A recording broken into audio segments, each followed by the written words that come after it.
और नीतीश कुमार आजकल एक नया रोग छोड़ रहे हैं, सर्वे करा रहे हैं, घर घर में गोली चलवा देगा, भाई बहन चचा भतीजा बाबूजी भैया सब में मारा मारी करवा दिया है। कराया है कि नहीं कराया है? अपना खतियान निकालने के लिए लोगों को 2-4 हजार रुपया घूस देना पड़ रहा है। और एक सीओ और DCLR यहाँ पर 1 महीना में जब से सर्वे शुरू हुआ है, हमको गांव गांव में लोग बता रहे हैं 50 लाख से 1 करोड़ रुपया लोगों से वसूली हो गया। हुआ है कि नहीं हुआ है? जरा बताइए तो, हुआ है कि नहीं? हुआ है ना? हुआ है ना? तो हम लोग का ये डिमांड है, जन स्वराज की ये सोच है कि सर्वे से नहीं, यहाँ भूमि सुधार लागू होना चाहिए। जब सरकार को पते नहीं है कि भूमि का मालिक है कौन, रजिस्टर भी उसके पास अपना ही नहीं है। नीतीश के सरकार को ये पता ही नहीं है कि जमीन है किसका, और आपसे कह रहा है कि तुम बताओ कि तुम्हारा है कि तुम्हारे बहन का है। ये देखिए नीतीश कुमार को।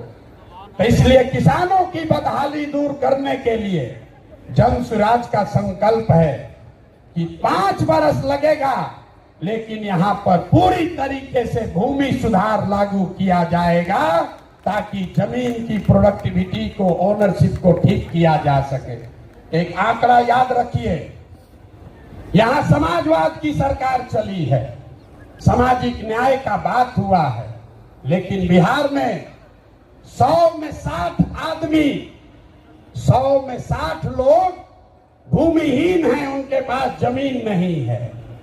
पूरे देश में 100 में सिर्फ 38 आदमी के पास जमीन नहीं है, लेकिन बिहार में भूमि सुधार लागू नहीं होने की वजह से 100 में 60 आदमी भूमिहीन है। इसलिए जन स्वराज का एजेंडा है कि अगर किसानों का जीवन सुधारना है तो सबसे पहले भूमि सुधार लागू करना है। और दूसरी बात, मजदूरी, खेती को, बिहार का जो खेती है वो खाने वाला खेती है, इसको कमाने वाला खेती अगर बनाना है तो लोगों को मदद देनी पड़ेगी।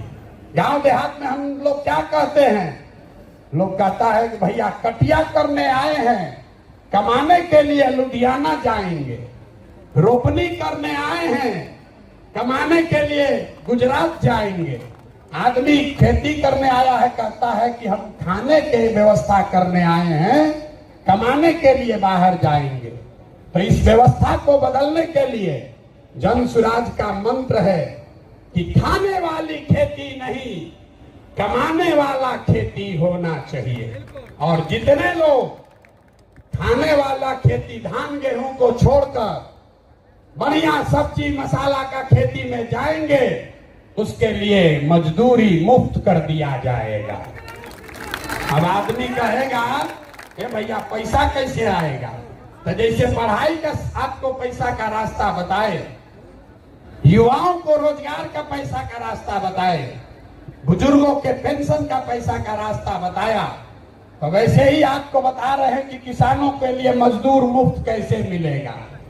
बिहार सरकार को हर साल अगर हम चाहें तो 10,000 करोड़ रुपया हम लोग को मनरेगा के तहत मिल सकता है। तो अगर मनरेगा के मजदूर को खेती से जोड़ दिया जाए, किसानों को खेती करने के लिए मनरेगा का मजदूर दे दिया जाए, तो बिना 1 रुपया एक्स्ट्रा खर्चा के हर वो किसान जो अपना खेती बेहतर करना चाहता है उसको मजदूर मुफ्त में मिलेगा और उसके लिए 1 रुपया खर्चा नहीं होगा। नुकसान किसका होगा?